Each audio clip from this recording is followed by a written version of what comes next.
The purpose of this video is to conduct a basic review of this iCharger 458 Duo charger, as well as compare this charger against previous generation iCharger Duos.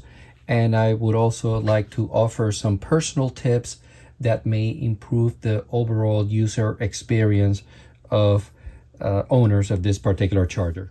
Like other Junsi iChargers, this charger comes in a very sturdy box, and the charger itself is very well protected. With good padding. The accessories include this silly DVD. It's like a mini DVD. I don't even know how to use one of these. I guess it's for people who don't have online access. Just throw that out. It also comes with this EC8 connector extension. It's actually very long. I already use my own connectors.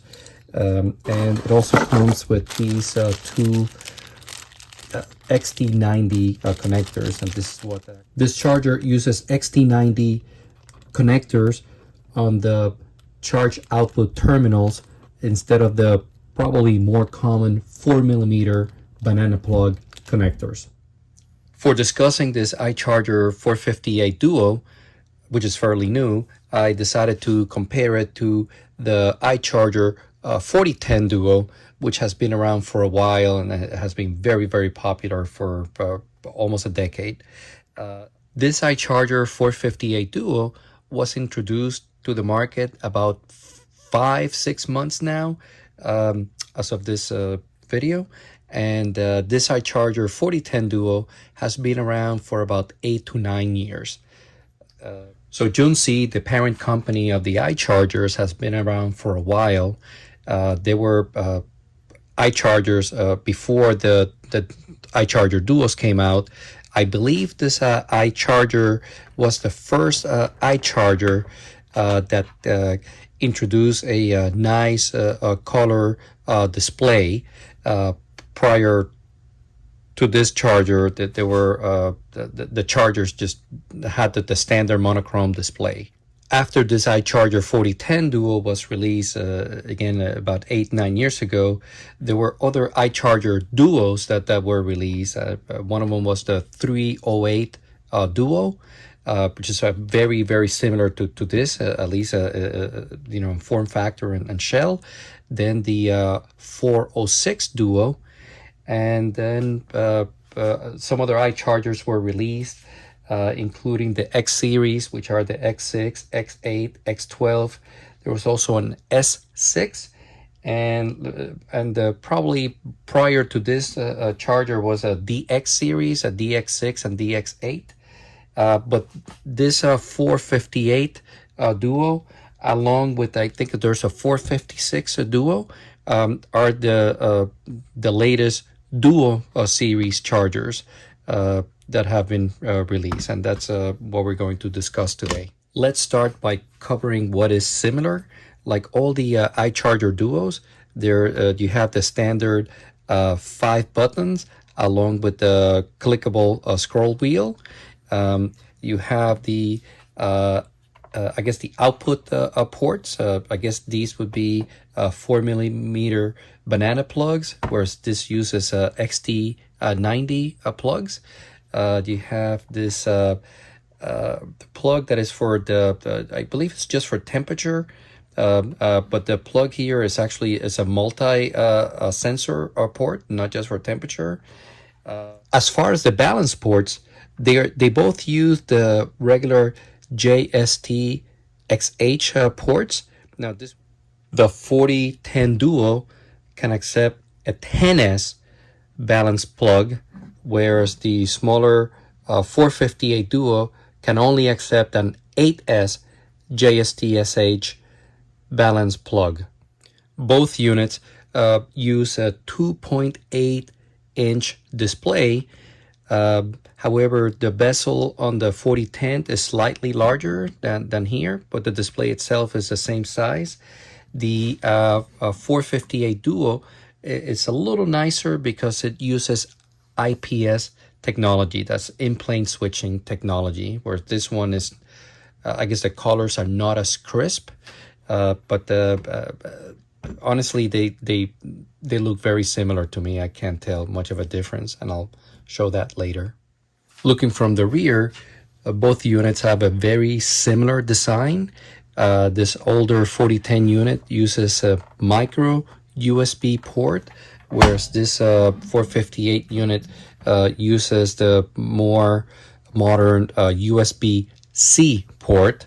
They both use the micro USB, micro SD card. Okay, they have a slot right here, and what's weird is on the input wire. So this unit uses a very common EC5 port connector, which I believe they're rated for 120 amps. However, this new 458 unit uses this massive EC8 connector. Okay, and this EC8 connector, I think, is rated for 190 amps. It's just honestly so unnecessary. It's very bulky and unnecessarily big. They're just not as common, but you can find them on Amazon. But I don't believe do you need such a massive connector. I know bigger is better, but man, that's overkill. So the differences between the two units is that this one can only handle an 8S LiPo, where this can handle a 10S LiPo. As far as size, I mean, it is a pretty obvious one. This one is a very compact form factor, similar to the 308 and the 406 series. I believe is a very, if not the same, they're very similar in size. Whereas this is much larger. The just a size comparison when you look at the volume, this unit is a little over twice the size as this one. It's 105% larger, or you can say that this unit is only 49% the size as this one. As far as the weight, this unit is only 63% the weight of this unit. So there's a 37% reduction in weight, if that's important to you. Despite the size, this smaller 458 Duo is actually more powerful than this older 4010 Duo. This one is a 2200 watt charger, where this is a 2000 watt charger. As far as charging per channel, this 4010 Duo can charge at 1400 watts or 40 amps per channel, whereas this one goes all the way to 1600 watts or 45 amps per channel. As far as the balancing ports, this 4010 Duo can balance at 1.2 amps, whereas this a smaller 458 Duo can balance at 2 amps.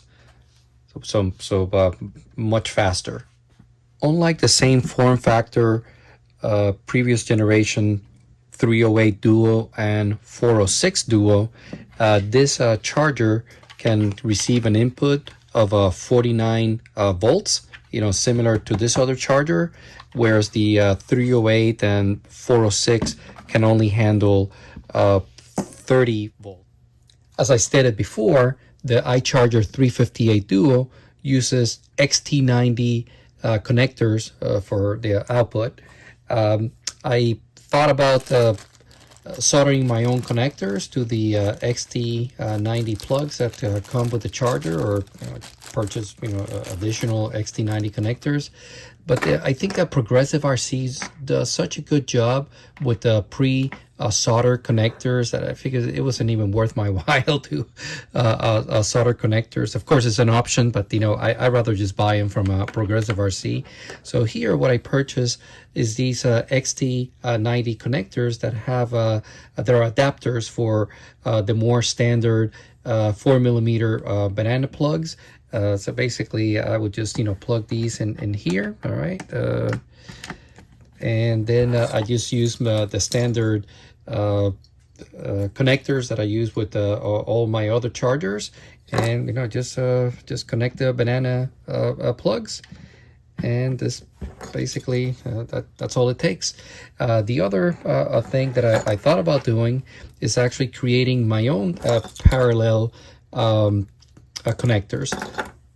So this particular connector from Progressive RC, I guess this is meant to be the input side, with the banana plugs. I guess you connect it to two different ports. I guess in this case, if you wanted to do synchronized charging, and then this would be the output.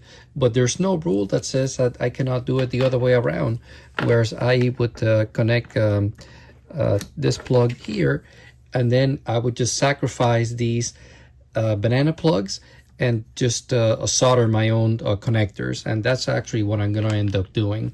For the adapters for the banana plugs, this would be the part number, which is ACM9FB, so Alpha Charlie Mike Niner Foxtrot Bravo. And for this part here, that would be Alpha Charlie Papa Oscar Niner. Looks like a 0. I don't have my glasses on, but it's all from Progressive RC.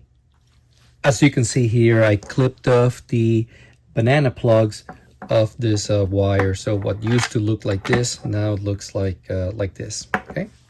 As I usually do, I crimp some ferrules onto the wire bare ends. This is a crimping tool that I use, a nice Knipex, and I use, of course, the appropriate size ferrules. In this case, they're for 10 AWG wires, and I always I mostly tend to use the ferrules, whether I end up soldering connectors, or in this case I will use the RC Pro Plus connectors, and this will be a mechanical connection, and I like using ferrules. For those of you wondering about using solderless connectors, I am using the RC Pro Plus solderless connectors, and all I did was I inserted the solderless connector onto the wire bare end. In my case, I use a ferrule, but you can do it on bare end wires as well. I retained the connector with the set screw. Let's see if you can see it here. And I'm only using one set screw. I believe these are like M2 by either 3 or 4 millimeters long. But see here, I'm not even bothering using it on the other side. This is just really, really strong. Then I fasten the housing. And how do I retain the plastic housing? The kit, the RC Pro Plus connectors come with these retaining clips, and so I insert one clip, I insert the other clip, and you'll hear a little click.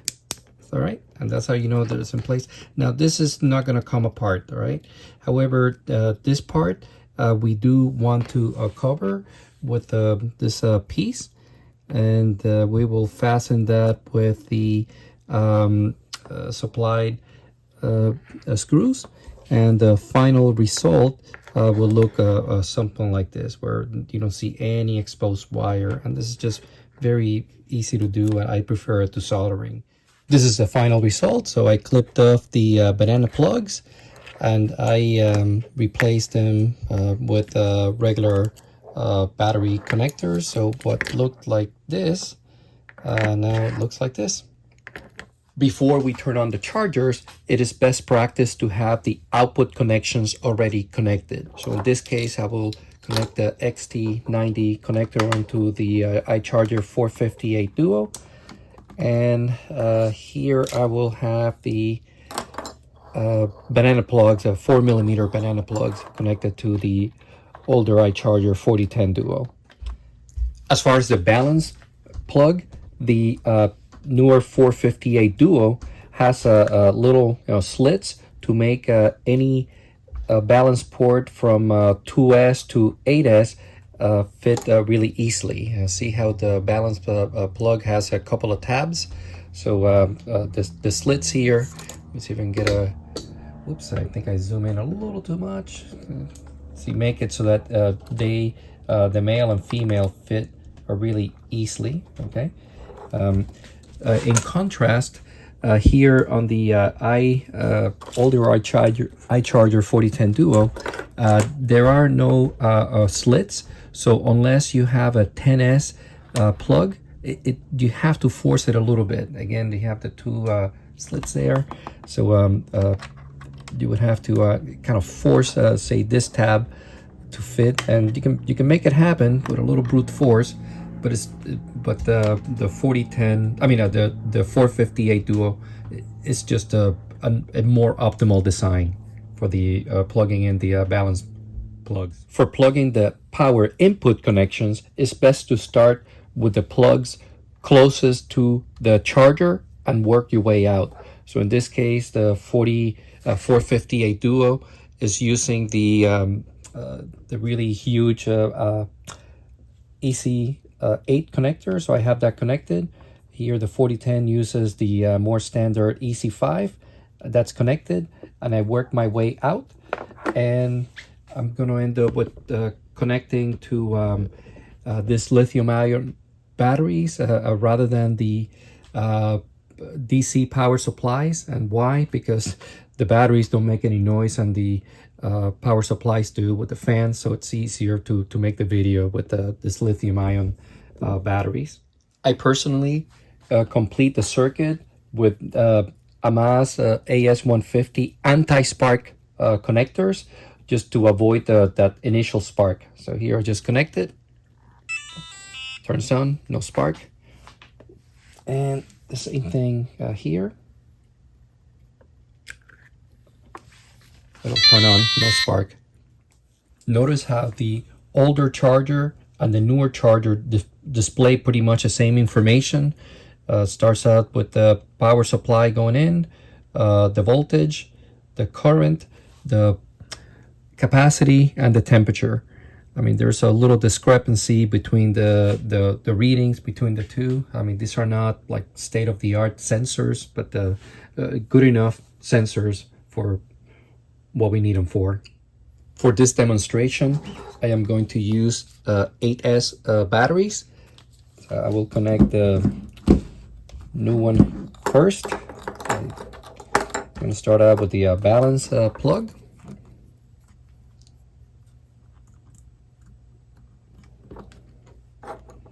And connect the regular power.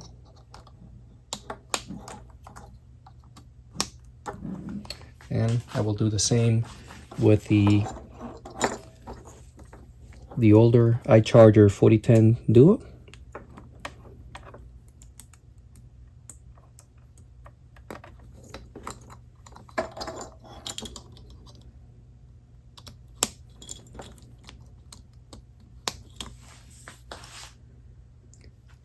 And you can see from the display, this may be a little crisper than this older display, but man, they're really similar. I know this is a more advanced display, but they look pretty much the same to my aging eyes.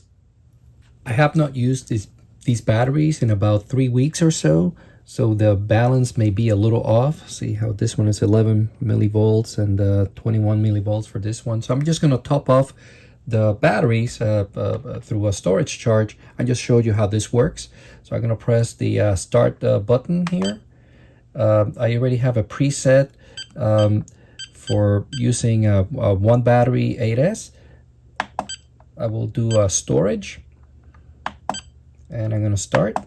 All right, and I'll do the same thing with this other charger, just to show you that they both work pretty much the same way. I'm just going to use a preset storage and start that baby, and we'll go back to show you some values. So notice how the program is telling me on both sides that we are in storage mode. We're doing 4 amps. It tells me the current voltage, the charge current going in at this point, 0.64 amps versus 1.3 for the other battery. So far I've charged 80 milliamp hour capacity on this side and 77 on the other. And the batteries, they seem to be balancing pretty well. This one is already at 1 millivolt between the high and low cell. This one here is a 5 millivolts between the high and low cells. And here you can tell, looking at cells, I guess 1 to 3, 6, 7, and 8, that they're the ones that are balancing. 4 and 5, they're actually pretty well balanced and nothing is happening there from the balancing side of the house. Now that we're done topping off the balance storage charge, we can see that here with this charger it took 4 minutes 36 seconds versus 7 minutes 31 seconds. It's not a fair apples to apples comparison because the battery here was a better balance than this one. This one was more off. But also keep in mind that this newer charger balances the ports at 2 amps versus this one only balances at 1.2 amps. Before you use this charger for the first time, I suggest you make some changes in the system menu. How do you access that? You press the tab key for a few seconds, okay, until you access the system menu. Here I would go on the selected, start by going into the beep and tones. But this charger is not very loud, certainly not as loud as the 4010 Duo, so you may want to adjust the default beep loudness. Press this button to come back, select again. Here on the screen I ended up adjusting the brightness a little bit, especially at the field with the sun. You probably need it a little brighter, so that's what I did. Come back, select again. Here on the USB-C port, it defaults to off. I just turned it on. All right, and of course after you make a change you have to go into save. All right, then I went on the power output, and this one I think is pretty important. Like I left everything, all the default values the same, but the anti-spark is actually unchecked. I checked it. Otherwise, every time you connect your batteries, you'll hear a spark, and I'm not into the old sparky thing, so I would check that. Here under input limits, if you want to use regenerative, so have the ability to discharge your charge packs at the end of the day onto your another pack or your lithium-ion batteries, this is where you do that. To summarize, my overall impression of this charger is very positive. This charger packs a lot of power in a very small footprint. The user interface is about 95% of what we are used to with other iCharger Duos, so not a whole lot new stuff to learn for those of us familiar with the iCharger Duos. I am going to start out mentioning the features that I don't particularly like, but yet they're easily rectifiable. The main one would be the input connector. This is an EC8 connector. They're not very common. They're rated for 190 amps, something that you just don't need. For this charger, 70 or 80 amp would be great. So the older EC5s should work. But personally, I would have actually preferred to have a similar XT90 port back here, as opposed to having these wires sticking out. So I would have actually rather have just the port on its own. Again, it doesn't affect functionality, but that's what I personally would have preferred. I wish that the beep tones were a little louder. These tones are not very easy to hear in a loud RC field. And also, if you were to put this charger inside of a charging case, that would really muffle the tones, which would make the tones very hard to hear. I think that something that they could have done better, I think, is to default the USB-C charger to on. At least it makes more sense to me than defaulted to off. And also on the power output, I think that this anti-spark should have been checked by default. I don't see any reason not to have that check. Otherwise, when you connect the batteries, you would hear that spark, and it's kind of gets the connectors all dirty with the black soot and stuff. So this should have been checked, I believe, by default. Also note that none of these iCharger Duos come with the SD card. You have the slot, but not an actual micro SD card. Another thing that I am not fond of is the potentiometer used with this scroll wheel. In my experience, the scroll wheel, the potentiometer, this is what it looks like inside, tends to not work as well after maybe 4 or 5 years of use. Basically, it doesn't respond crisply, and so it may need replacing, which involves soldering onto the motherboard. Now these are only like $5. It's not the cost of the potentiometer. It's just that soldering onto the motherboard is a pain. It's doable, but I prefer not to have to use it. So I would have preferred maybe a different way of scrolling. Now I want to discuss the features that I like about this charger. The first thing is the Junsi iChargers. They are very, very good chargers. I've used different models for many years, and I've had a generally positive experience with them, except for, of course, when I have to change the potentiometer every 4 to 5 years or so. I like that with the iCharger Duo series, you can tilt the display, which makes this so much easier to view at the field, regardless of where you place the charger and the angle and the sun and everything. This tiltable screen really makes my experience much more enjoyable. I like these new XT90 output connections much better than the more standard 4mm banana plugs. If you are charging a battery and for whatever reason this disconnect, which is it's actually hard to do because it's pretty well stuck in there, there's no way of crossing the wires, where with the banana plugs, these are not like super tight connections.